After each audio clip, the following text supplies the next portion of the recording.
Have you ever cried out in despair asking, if God is all-loving, why does suffering persist? Dear seeker, you are not alone. Today, you have clicked on the right video because I am here to reveal the shocking truth about evil. A truth that will transform your understanding of life and pain. This message is meant especially for you, to comfort your heart and ignite your inner strength. I see you, dear friend.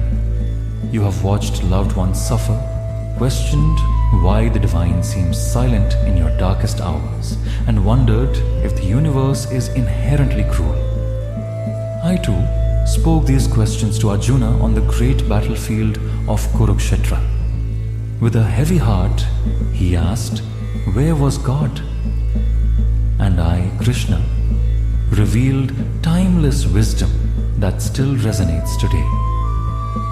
Stay with me throughout this dialogue, for every word I speak is intended for you.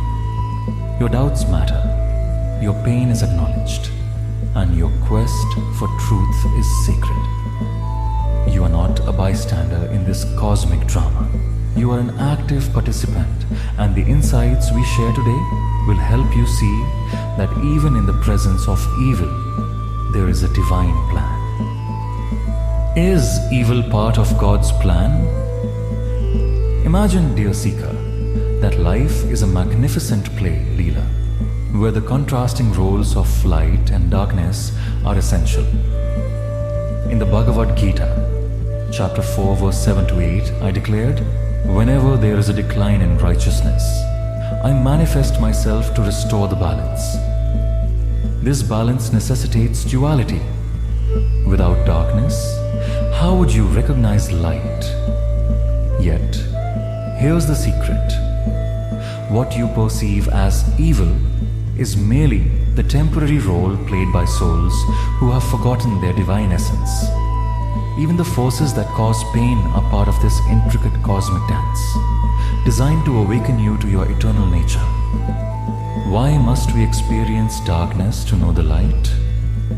You ask, did I, as the divine, create evil? Consider fire. It can warm your soul or consume a forest. Is the flame itself to blame, or the manner in which it is wielded? I granted free will to all beings, the greatest gift and indeed the greatest responsibility. Just as Arjuna was urged to act for righteousness without clinging to the outcome, Bhagavad Gita, chapter 2, verse 47, so too do you shape your destiny through every choice. The existence of evil is not a direct creation of mine. Rather, it is the consequence of free will. It is the byproduct of choices made in ignorance, choices that set into motion the law of karma, a cosmic ledger where every act leaves its indelible mark.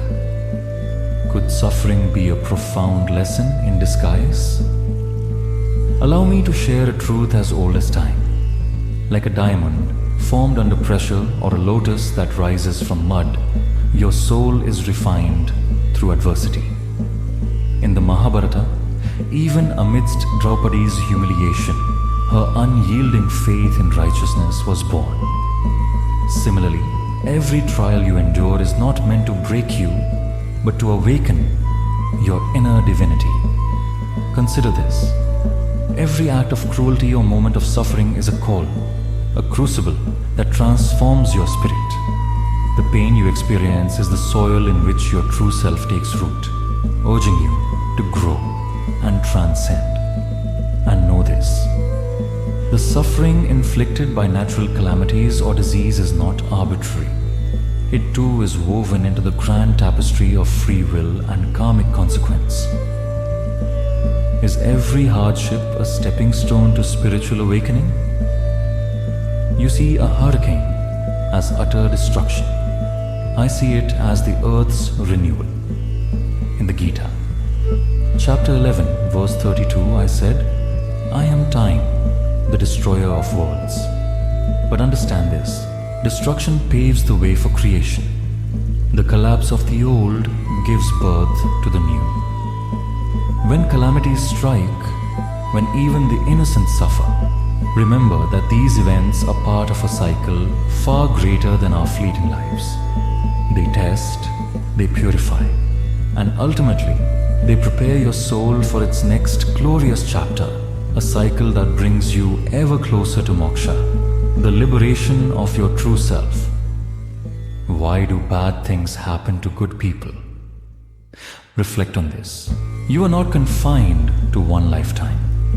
The child who departs too soon, or the tyrant whose misdeeds echo through time, their stories are written in the language of karma. Evil is not mere punishment, it is education.